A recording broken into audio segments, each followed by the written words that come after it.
What happens at laser tag never stays at laser tag.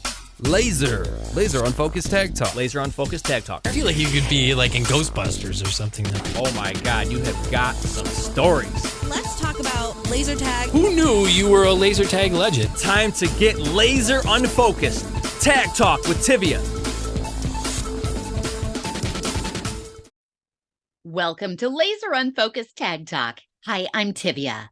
Some Photon warriors played back in the day, and it became their nostalgia. But for the East Coast player known as Bhodi Li, the game never stopped. So I'd like to welcome Randall Meding, a.k.a. Bhodi Li, the other Bhodi Li, to join me now for some Laser Unfocused Tag Talk. Hey, Randy, how's it going? It's going great. How are you tonight? I'm great. Now, I'm so excited to be talking to you because we're going to talk about one of my favorite topics, which is Photon, at least to start with. But you've been involved in laser tag from the beginning and you're still going. So maybe we could begin with, could you tell me a little bit about your background and how you got started in laser tag? Sure. Actually, it started in 85 or 86, when Worlds of Wonder laser tag first came out. My best friend's parents purchased him a 2-pack set, and I just thought it was the coolest thing in the world. And then in 1987, Photon in Ocean City, Maryland opened up, and I didn't know it. I hadn't heard that it was opening, but my friend had come to me and said, "Hey, you think what we have is cool at home? They've got this place on the boardwalk that it's its own arena." So we went down there literally that evening, and I remember going on the boardwalk and there being a line probably 100 yards, because it was an upstairs building where the laser tag was. It was a level above the actual boardwalk. And I remember the line being out the door about 100 yards. I remember waiting in line, going up the steps, getting at the top of the steps. I hadn't even paid my money, but I just kind of looked around and saw this neat futuristic atmosphere. I hadn't even stepped foot in the arena or seen the arena. And when I stepped in that lobby, I said, I'll be doing this the rest of my life. And those defining moments, sometimes people have just a thing that clicks and says, this is like definitive of me. And that was a defining moment. I knew, even though I hadn't played before, I knew that I would be doing this the rest of my life, and went in the arena and got negative 240 the first game I played, and then negative 270 the second game I played. Didn't know that there was an upstairs part of the arena, and yeah, I was hooked. I was hooked since the second I put the gear on. So I think that a lot of people can relate to that experience. And so Photon was your first system then, your true first arena system, it sounds like. And how long did you play? So I started occasionally going in 1987, pretty much maybe every 2 weeks in the summer of 1988. It was only a summer facility in Ocean City, Maryland. They were open pretty much from maybe a month or two before Memorial Day to maybe 3 weeks after Labor Day every year. And then the summer of '89, I moved down there, worked the entire summer there, and then the same thing in the summer of 1990. And then eventually I met up with some of the people who played and owned the Baltimore Photon in Dundalk, Maryland. And one of the people that I played with was like, "Hey, my girlfriend and I are looking to get a place over in the Baltimore area, and would you like to come in and we could share an apartment or share a house, whatever, and you will have a Photon right nearby." And so couldn't pass that up. And so I got into working at Photon in Baltimore until that one closed. And it's been Photon pretty much the entire time, from in Baltimore. In '92, Baltimore closed, and then it reopened in 1996 in Laurel, Maryland. And I was involved with that as Photon pretty much until it changed hands and was converted to Lasertron. And that became my next system that I began playing competitively with.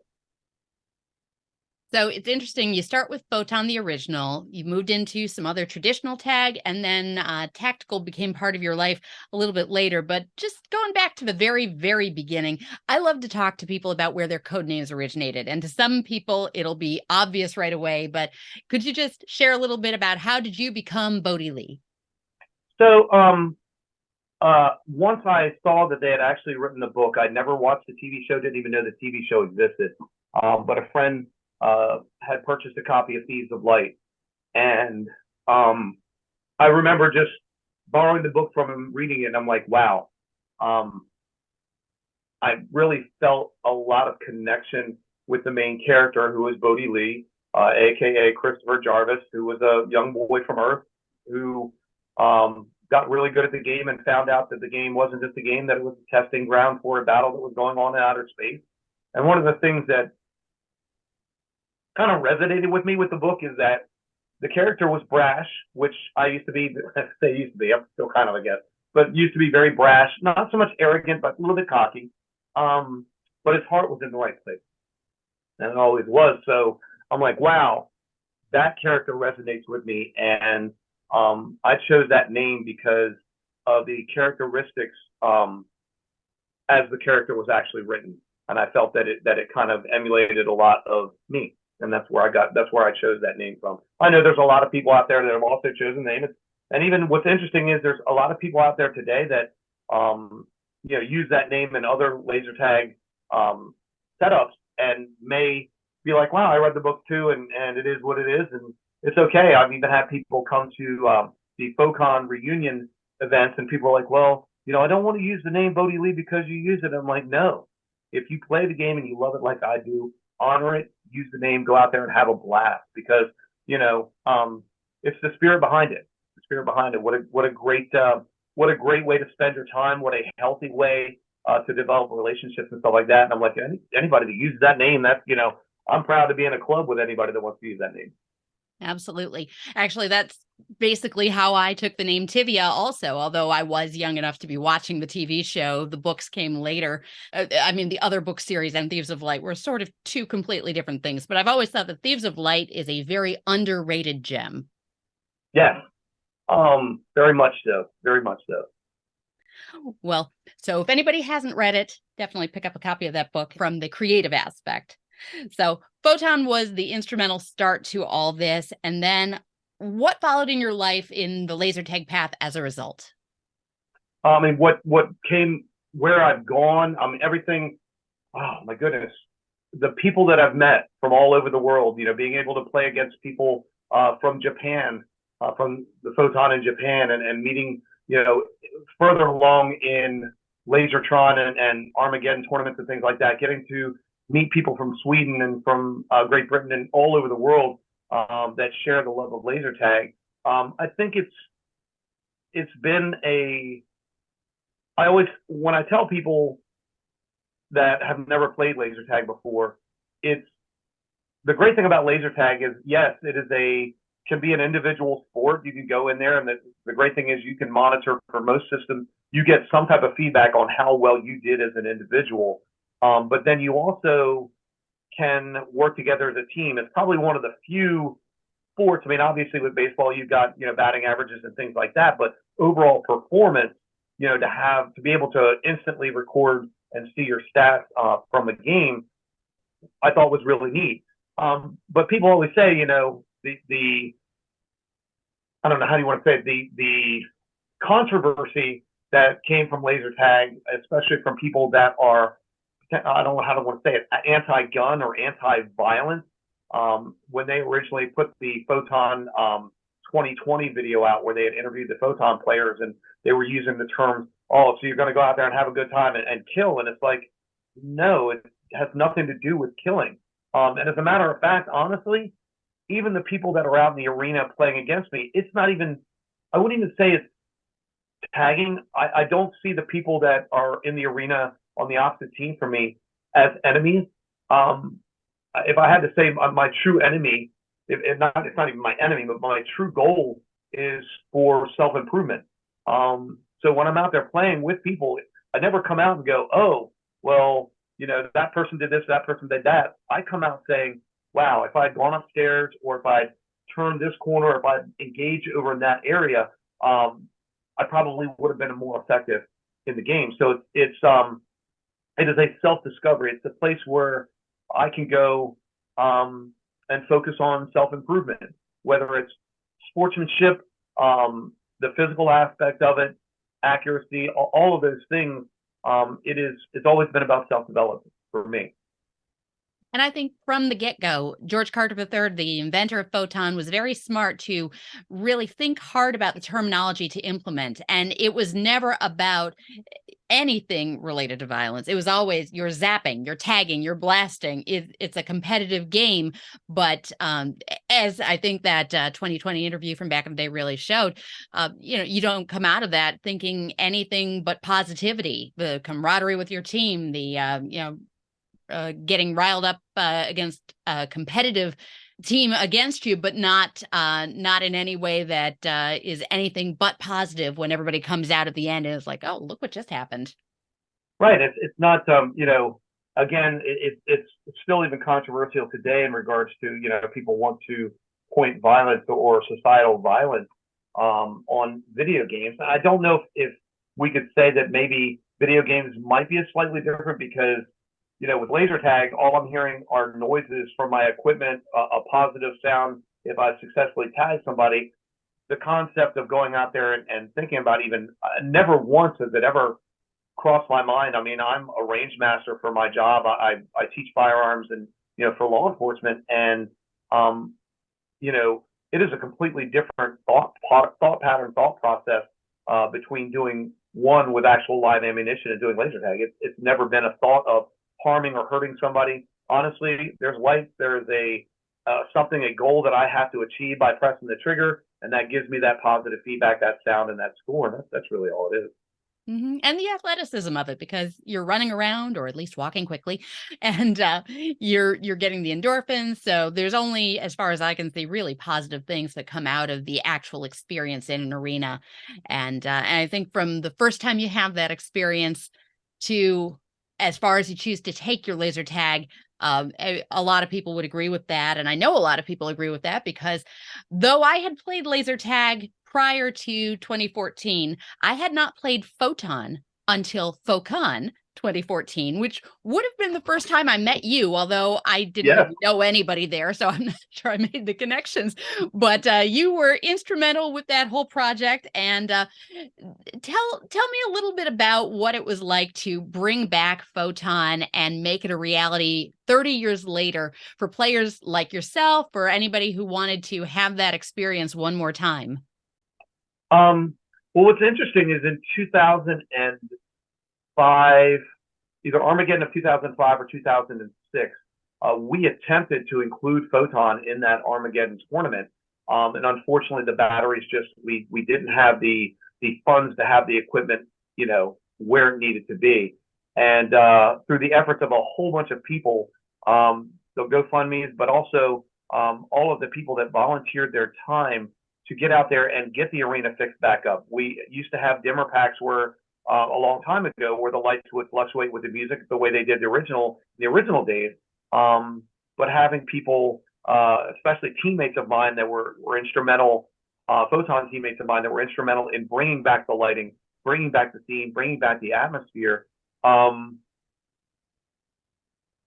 It is something that for me to be able to be involved in that, to know there's personal parts of it to me because yes, I love playing Photon and enjoy anytime I can put a helmet on and pull that trigger and hear the sounds.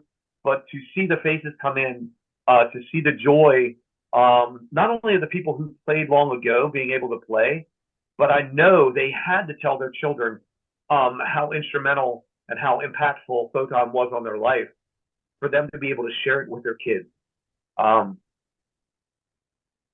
That's like a passion of mine, is sharing laser tag, sharing. Most of the people that know me, whenever I go in and play a game or whenever I come out of a game, especially if there's a new person or a newer person, I make it a point to try to pull them aside and give them pointers, things that I saw that they could do to improve their game, because I had people that did that for me as well. But especially from a competitive level, I never got joy playing against people that were new. I always taught people that I was teaching to play laser tag that you're only as good as the people that you play against. And if you are the best player, then you need to play against two people that are getting there to help increase your skills. So, I mean, just overall doing the whole Photon thing, and again, seeing people that I had played against, you know, back in the late 80s, early 90s at tournaments, and having them come back in. And unfortunately, I had some people that say, well, I don't want to come because, you know, I'm out of shape. And I'm like, oh my goodness, it is not about being in shape. All of us have gotten older.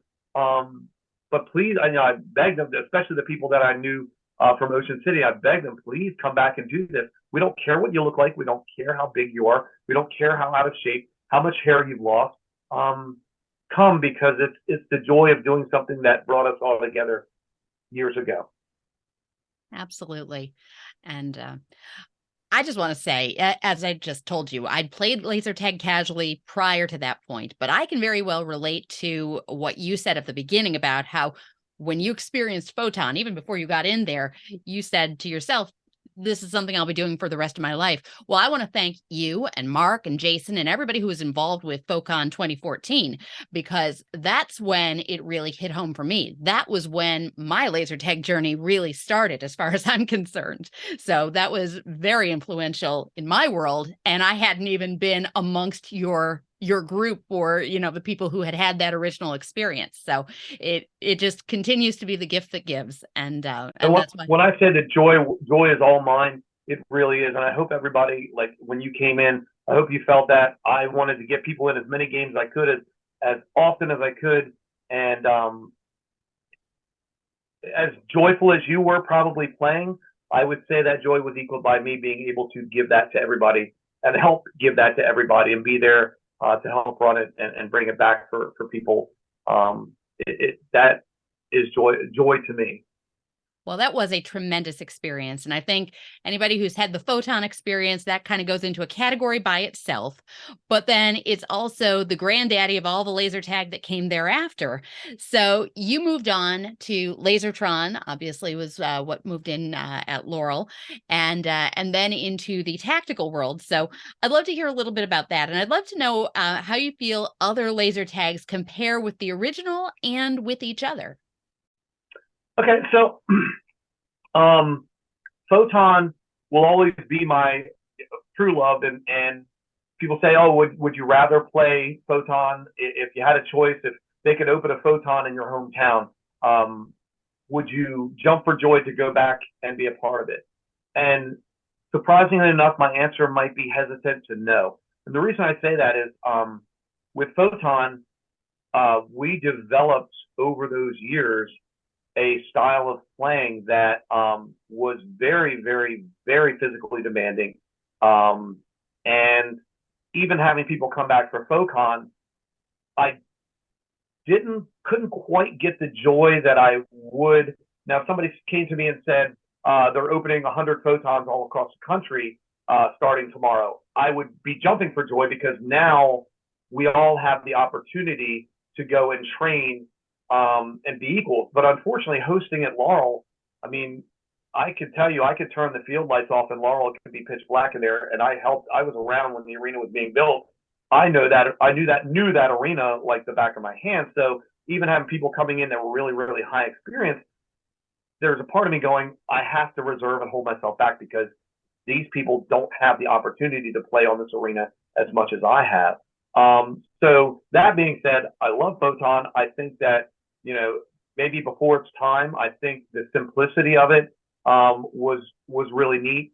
I know that it might not, it seems like everything today with video games and things, there's so much stimulus going in and so many options, especially, you know, again, Call of Duty or playing any type of tactical laser tag. There are so many technical things that you can do with the gear, between changing weapon types, between changing the amount of lives, and the special awards that you get during the game that help boost your performance. You know, Photon didn't have that. It was simple for everyone. I don't know if people today would find that joy, because they're so used to the bombardment of stimuli that a lot of the modern game systems have. It's just different. It's not necessarily bad or worse. When I moved to Lasertron, you know, we advanced that game. I say we, the players from Laurel, Maryland, advanced that system well along the lines. I think they had some type of tournament in Buffalo before we got there, but in 2005 they hosted the first Lasertron World Championships, and of course, the Laurel team, the core team from Laurel, Team Overpower. I was not part of that team. I was actually got picked up on a throw together team in Buffalo, but the team from Laurel, probably the average age on that team back in 2005, the average age was probably 35 to 40 years old. And we went to Buffalo, and of course, there were a lot of young people there, and a lot of people, kind of a humorous story, if we've got time, is that we went there, and I remember going in, and there was, just like with any competitive event, there was a lot of trash talking and a little bit of attitudes going back and forth. But when all of the players, all the teams, I think there were 13 teams that year that took the field against Overpower and were brutally, when I say brutally beaten score-wise. Overpower doubled every team score every game and tripled a lot of team scores. And it went from trash talking that Friday that started the tournament, that by that Sunday, I had actually blew my knee out at the World Championships. And it went from that Friday, people talking trash to each other, to Saturday, people shaking hands at the end of the game and coming out win or lose. Hey, that was a great game. To Sunday, after I blew my knee out at the World Championships, I had the team that I was getting ready to go in and play. Even though I blew my knee out, I wrapped my knee up, and I knew I couldn't go anywhere, but I could stand by an energizer and I could still shoot. My leg didn't work, but I could still fire. I had the players from the team that I was getting ready to play come up and put their arms around me and walk me out to the field, which that was kind of cool, that it went from that to that. So we developed Lasertron and took it to also a very physical, just by the amount of years that we had. And so comparing each one had their pluses and minuses, their bonuses, everything evolved. I'm honestly just starting to get my foot wet in the tactical world.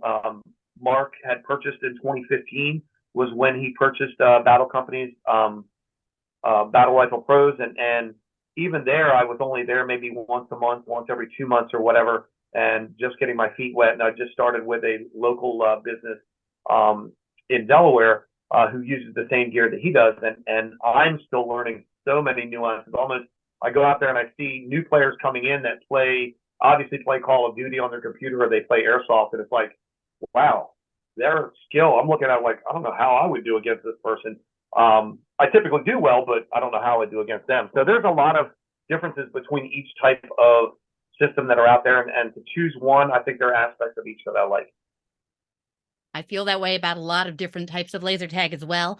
And I'd love to move into your current experience with Battle Company and the two realms where you've used that the most, it sounds like, other than maybe when Mark had it in Laurel. But you have begun something, Delmarva Laser Tag. Can you tell me a little about what you do and what that is? Yeah, so obviously, most of your large laser tag facilities typically tend to open in more metropolitan areas, although you may get a few. But here on the Delaware, Maryland, Virginia Peninsula, that's known as Delmarva, there are 3, 4, maybe, well, the main event, maybe 6 total top actual laser tag systems on Delmarva. And I decided the place that I'm actually affiliated with now just opened in September, but prior to that, everything over on the Baltimore, Maryland side for me had closed down, and I didn't have any place to play. And so I decided to put some money into Battle Company's BRX, which is their home version of their tactical equipment. So I originally bought 2, just one for myself and my son, just to try it out, because I know that their commercial gear is awesome. But I was like, I don't know how good their home gear, but obviously I can't just buy one, because I would have to be able to register and see how tags work and how powerful the equipment was, and how advanced and playable the firmware that's in it is. So I was like, I bought the 2. My son and I got out. I was like, okay, this actually plays pretty close to their Battle Rifle Pro, their commercial equipment, without the bells and whistles of their game software edge. But in and of itself, the built-in games that come with the taggers were fun. So I have those. I bought those two, and then I was like, you know what? They are good enough. I think that we can have some fun. And so I decided to buy a few more. I've got a total of 6. And what we do is we go around to the local state forests and some of the local state parks, the ones that will allow us. Unfortunately, sometimes you meet with a little bit of reservation because people are afraid of guests or people walking on that land being afraid that there's actual, a firefight going on, if you will. But the group that I have, I don't charge people to play. We figure out state parks or local state forests and hook up, meet up, and go and play laser tag. And it's one of those things that I set it up to have that equipment to say, hey, come out and play. If you enjoy it, go on Battle Company's website, buy your own. As a matter of fact, a friend of mine did just that. He went and bought his own BRX. But obviously, us being in the Mid-Atlantic region is kind of seasonal. Even though their equipment would play in the wintertime, a lot of people don't want to go out in the wintertime. So it's a non-profit. It's something I really, I don't advertise that I would make any money. I did a Comic-Con here in Dover, Delaware last year.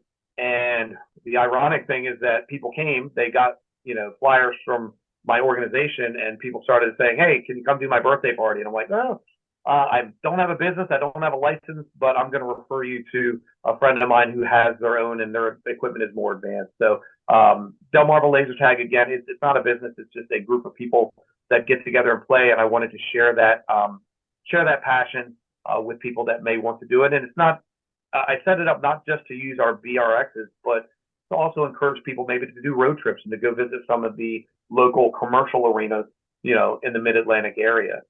So that's kind of what we do with Delmarva Laser Tag. Well, that's awesome. And it's also a very different kind of an experience to play outdoors. I've played a handful of outdoor fields that have been set up, but playing in the woods is something I've only done it once. And actually, it was kind of near your neck of the woods. It was the Appalachian Laser Tag Festival with the Laser Tag Club at Virginia Tech. And that's a very different experience to play in the woods. So how would you compare outdoor laser tag versus traditional arena maze? Well, it kind of it's a different feel in a different world. When people often ask, comparison with airsoft paintball or now jelly ball, to compare those, it's difficult because the adrenaline for laser tag, in my opinion, is different from the adrenaline from paintball or airsoft or jelly ball. Something where one hit and you're, for most people that play paintball or airsoft, one hit and you're out of the game, where laser tag typically is points based, and it plays more towards the video game aspect. Playing in the woods is fun. Unfortunately, in Delmarva, our terrain here is really, really flat. So it's kind of hard to find, areas where you have elevation. When you get to the northern part of Delaware, there are some places that do have elevation, but it's typically flat and you're utilizing trees. I use hunting blinds, which Mark and a lot of the mobile operators for especially Battle Company, their infrared lasers are so strong that you can't just use any tent. You have to use actual hunting blinds that have the black interior, because Battle Company's IR lasers are so powerful, they'll shoot through. They won't shoot through the hunting blinds, but they'll shoot through any nylon tent or anything that you put up. So playing in the woods, it just adds a different feel. It's more, you're out more in nature, but of course, then you also have to worry about when you're playing, you typically are a little bit more cautious, because in a flat indoor arena, you're pretty sure of the terrain. Even if there's ramps, they stay in the same spot every place. And typically there aren't any dips in the floor or any place where you're going to step in a pothole or get tripped up by a root of a tree. So you have to be a little bit more cautious with the way that you play when you're out in the woods. Obviously, also in the summertime, bug spray is kind of essential with Lyme disease and things like that out there now. Adds a different twist. playing in daylight, which a lot of these places, parks and things like that, and state parks will close after dark, so you don't get the joy of seeing people. You still see their lights, but it's not the same feeling as a dark arena. If I had a preference, I would say I would probably want to play more arena than I would outside. But that's just because what I was raised with and the fast pacedness of a 6-minute, 6-minute indoor laser tag game. So definitely some differences between outdoor and indoor laser tag. And you spend some time playing the Battle Company system indoors as well, because I know you're doing some coaching and some reffing at a local arena. And I'm looking forward actually to very soon making my own visit to see Diamond State Laser Tag and what it's all about, and wonder if you can kind of give me some insight as to what I might expect there. The owner of the facility, really, really nice guy. He is an owner of one of the local haunted attractions, very, very popular attraction here on Delmarva, 301 Devil's Playground. So a lot of his background is in the haunt industry. And as such, he themed his arena. I don't know its total square footage. I would probably say it's pretty close to Laurel, Maryland's facility. It was about 4,000 to 4,500 square feet total. It is themed to the nines. And when I say it's themed to the nines, it looks like you're in the movie Resident Evil. It looks like a laboratory, virus, zombie, whatever you want to say, gone wrong. Has a lot of animatronics that he can use. Typically, he doesn't have them in play during the laser tag games, but he does do a zombie tag. He did one this past year, just after Halloween, for the full month of November, where he would have his role players from his haunted attraction come and be zombies in the laser tag arena. Theming, it's not a 100% symmetrical arena. Like I'm a big believer, especially for competitive laser tag, that the arenas be as symmetrical as possible. I know a lot of manufacturers don't. People that put arenas up, they just throw walls up everywhere, which is okay. You can still have fun doing that, but with laser tag, for me, it's very competitive. This arena, even though it's not perfectly symmetrical, it plays really, really well. Typically, I've been to places where the arena is themed, amazing. Everything is just really jaw-dropping, but it's not very playable and then I've been to places where the arena is not themed, to the nines at all, but the equipment and the layout is so much fun. I can't wait for you to get here, because this is, I want to get your opinion since you've played so many arenas. I think this one is a good mix between playability and theming. Like I said, it's like walking into a Resident Evil movie set. Siren lights or the strobe light, not strobe, but the actual siren or caution lights spinning, police type of lights spinning everywhere that you go, and it's a really neat themed arena. The building itself is really small, but he made good use of his space. He's themed it more for adults, so there's they'll do birthday parties where you can bring your group in, but there's really no birthday party areas, no video games. The entire building pretty much is dedicated to the laser tag, and he is using Battle Company's Battle Rifle Pro system. So it's really neat. Really neat. I enjoy it. I was there the day that they opened. I got to actually meet the owner while it was being constructed. He put the sign up we opened this past September. He probably had the sign up 4, maybe 5 years ago. And everybody, of course, that knows me, I'm the go-to guy. Everybody's, when's it going to open? I'm like, I'm not involved with it. I don't know. And they kept asking. And finally, one day I drove by and I saw there were some zombie torsos sitting outside the building, and all of the fire doors were open. I'm like, oh, okay, somebody's there. And so the contractors were there building the arena, and the owner came out and met with me. So talked a little bit, and he told me he didn't know the name of the gear, but the way he described it, I was like, okay, that sounds like it's probably Battle Company's gear. And that was probably about almost 2 years ago, and he didn't open until this past September.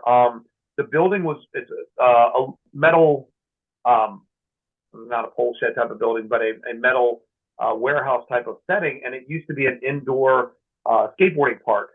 And what I found out was that because it was an indoor skateboarding park, there was no need for a sprinkler system in the building because everybody's skateboarding on top of plywood, not playing underneath it.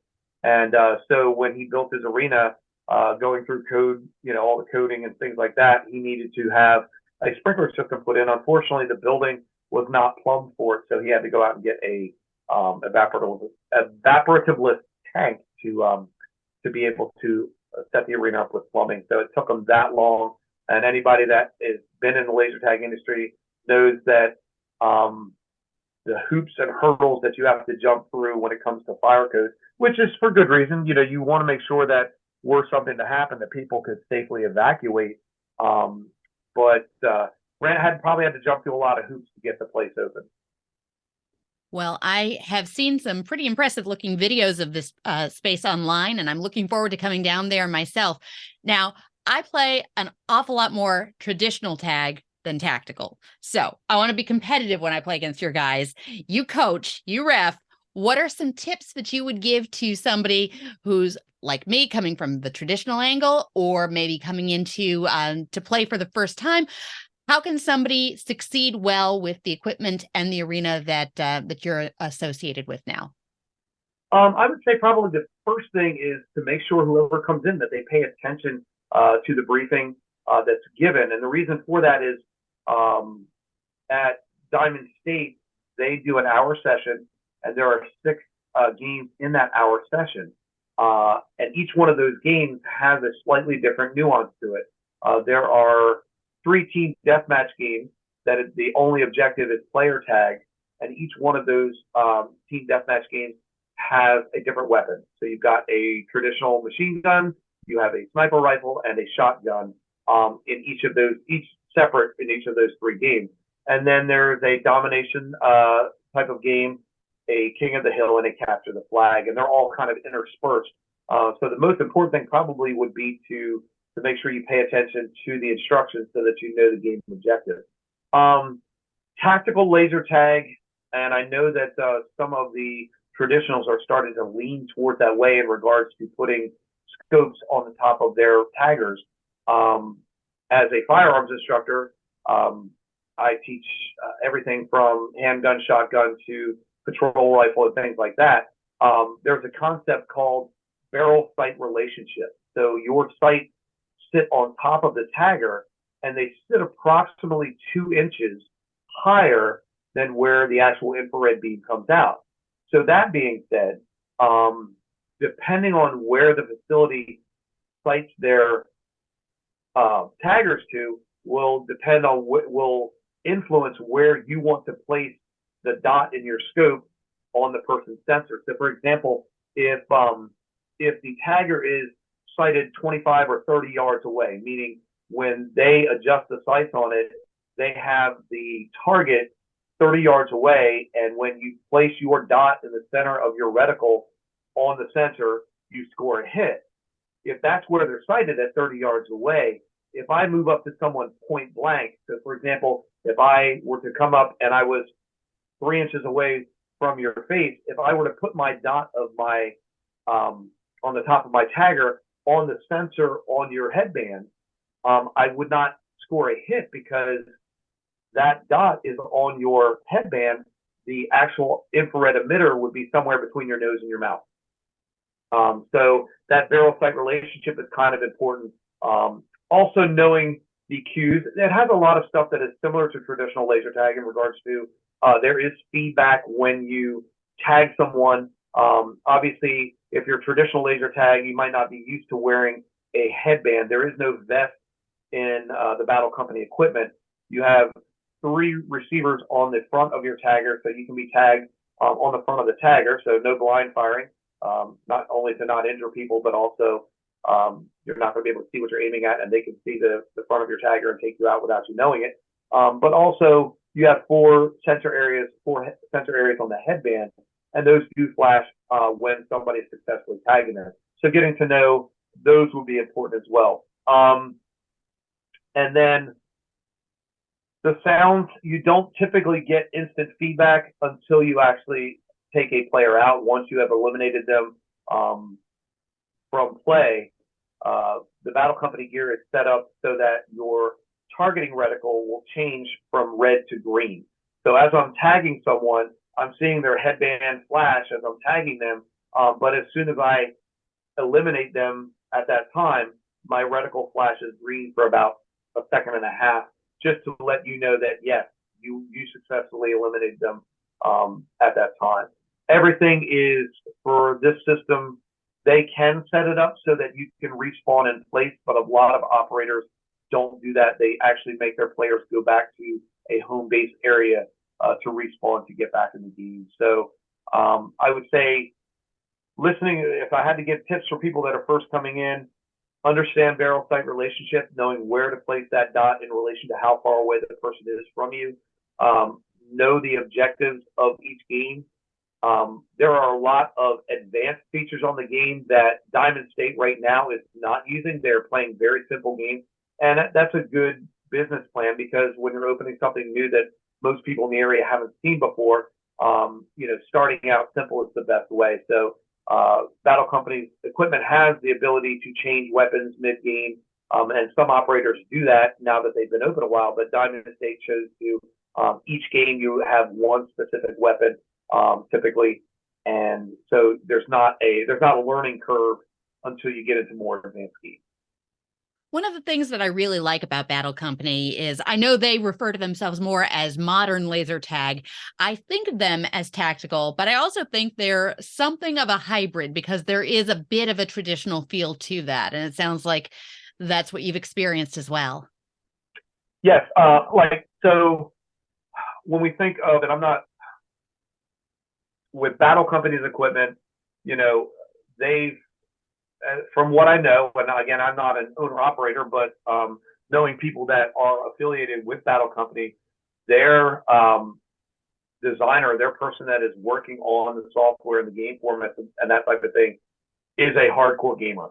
Yes, that being said, when games and upgrades and features are being designed for their equipment, they're not just doing it from a general, like you said, traditional laser tag perspective, but knowing all of the new modern first-person shooter games that are out on PlayStation and Xbox, integrating those things is what's going to appeal to the new breed, new people that come out to play laser tag. I agree. And I think that that's part of why they wanted to kind of lean into the terminology of it being modern versus identifying tactical or traditional, because there is a lot of video game kind of feel to it as well. Yeah. So it's definitely a different experience than some of the other laser tags that you've been involved with, but all of them have something of value to offer, which is why players keep coming back. And I'd love to know what you feel you have most gained from being involved in the laser tag scene. If I had to say there was one thing being involved in this, and 36 years now, being in it, is, and we discussed before we started the interview, I'm not a very technologically savvy person. I love the skill that's required in playing laser tag, the strategy and mind. Not everybody is a good strategist. That's okay. When I play competitive laser tag, you have some people that are really strategic minded, and some people that are just like, wind me up and send me out in the arena and tell me what to do, and I'll do it. And I think the great thing about laser tag is that you can find a niche in either side with that. But I would say, if there was one overall, I guess, outstanding word that would describe my total experience being in laser tag, I would say is probably the sense of family. meeting the people that I've met, knowing the people that I know. Some of them, it's kind of interesting. I think that it's all, when I say it's like a family, it kind of is like a family because, brothers and sisters tend to spat, and, get into arguments and stuff like that at home. But Lord forbid if somebody were to try to hurt your brother or sister, you would be right there for them. And kind of the same thing with laser tag, especially from competitive laser tag. Yes, there are players out there that we will argue back and forth while the game is going on, but ultimately there's a sense of family with the love that we share for the sport. And I never refer to it as a game. I refer to it as a sport because to me, all of the things that are required in it meet all of the criteria of a sport. Very good. And I agree. A lot of family vibe on the field. And the field is where you find some of the best stories too. And that's where this podcast began, was to hear some laser tag stories. So just to segue into that, I would love to hear, what is the most unbelievable thing that has ever happened to you or to your team during a laser tag game or a tournament? Whew, that is a really big question. I would say probably one of the, if I had to be shocked, if we could go into the shocking description, when we held Photon in 2014, I knew that the creator of Photon, George Carter, was going to be there. I did not do my research and see what modern photographs of George Carter III what he looked like. Had no idea.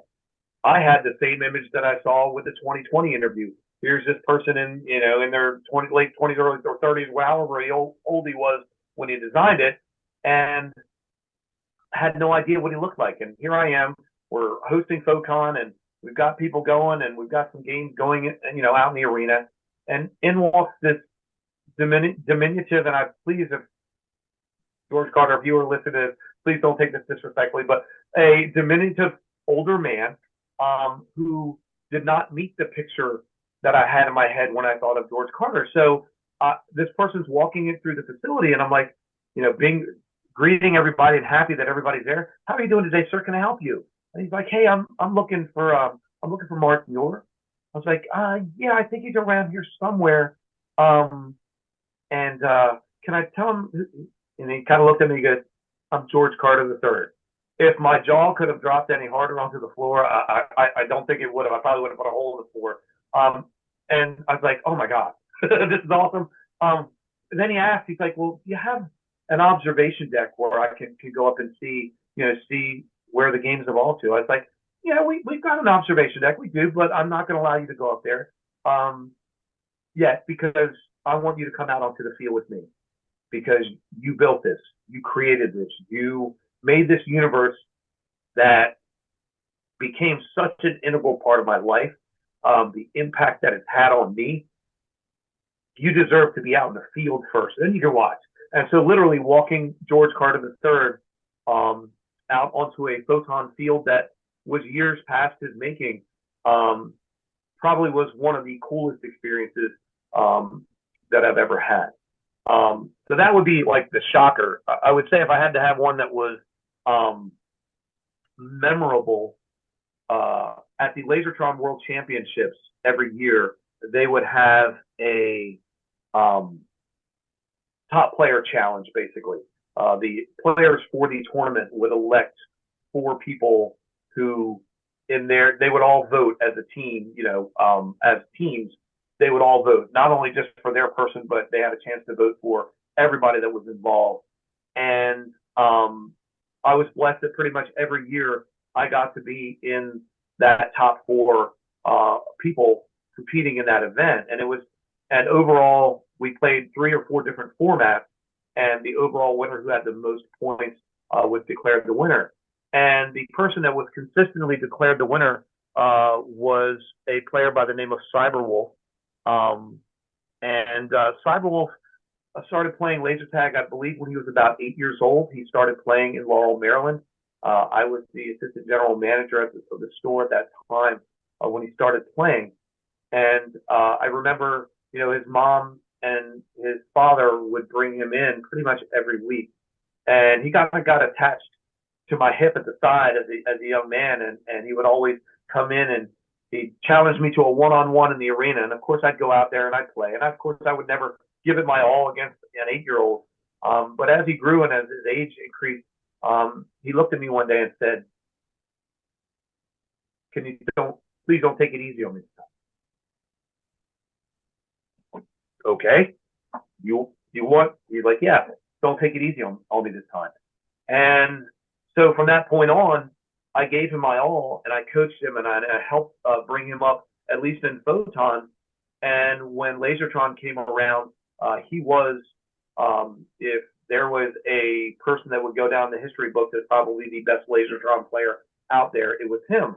And of course, I started teaching him how to play laser tag when he was 8, and I named my son after him because he's such a respectful person. And when he went out and played in the arena, there was no attitude, there was no trash talking. He would come out and shake your hand, and I'm like, wow, I hope my son really, if he's half the person that Cyberwolf is. I didn't name my son Cyberwolf, I named my son Zach, but if he's half the person that Cyberwolf is, I will be a blessed dad. And to be able to go out in the Lasertron World Championship and play against the person that I helped train, and to have him beat me every time, and to come out and the laughter and us putting our arms around each other, and just being out there playing with somebody that was such a great caliber player, but also an awesome person. I think that's probably one of my most enjoyable, and I say one of my, every year doing that was a very enjoyable moment. Besides the other players, I think we all came out and everybody was happy. Even though we didn't win, we knew he won. It was good sportsmanship and good camaraderie. And I think that, honestly, that's one of the things that I try to foster wherever I go, is that, people can be pretty cruel. People can be pretty mean. People can trash talk. True power and true strength in any competitive sport is the ability to go out there and be better than everybody else, and don't hold it above people. And to encourage people and say, hey, look, this is how I beat you. Do this or fix this or change this, change the way you stand, and you'll probably have better angles to take out. That to me, that's what a true sportsman is. And I don't know, that's the thing that I remember the most, or think about the most when I think about laser tag. Well, those are two awesome stories to end on. So I appreciate your time, and I'd like to just finish things up here with a little rapid fire tag talk. Quick questions to you, quick answers back. You game for that? Okay, got it. All right.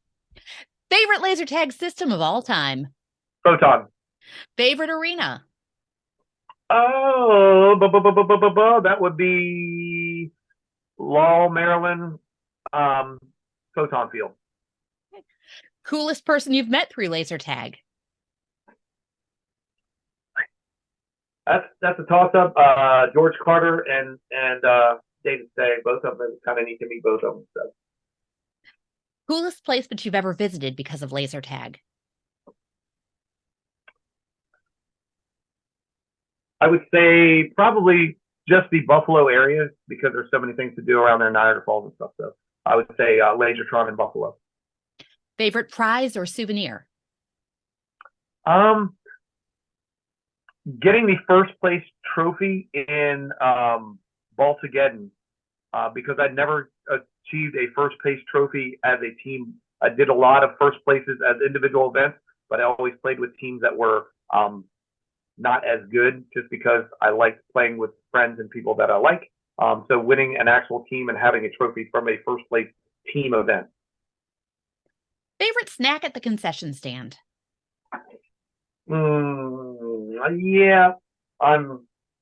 Pizza. And favorite team name for a team you've played on? Lawless. All righty. Well, thank you for all the stories and that rapid fire tag talk. I thank you for being my guest. That's Randall Meding, aka Bhodi Li, joining me for some laser unfocused tag talk. Thanks, Randy. Thank you. Thank you for what you do. Thanks. Thanks for checking out this episode of Laser Unfocused Tag Talk. Listen for more episodes on the first and third Friday of each month. Want to be a guest on an upcoming episode? Find out more and follow my blog and website at TiviaChickLovesLaserTag.com.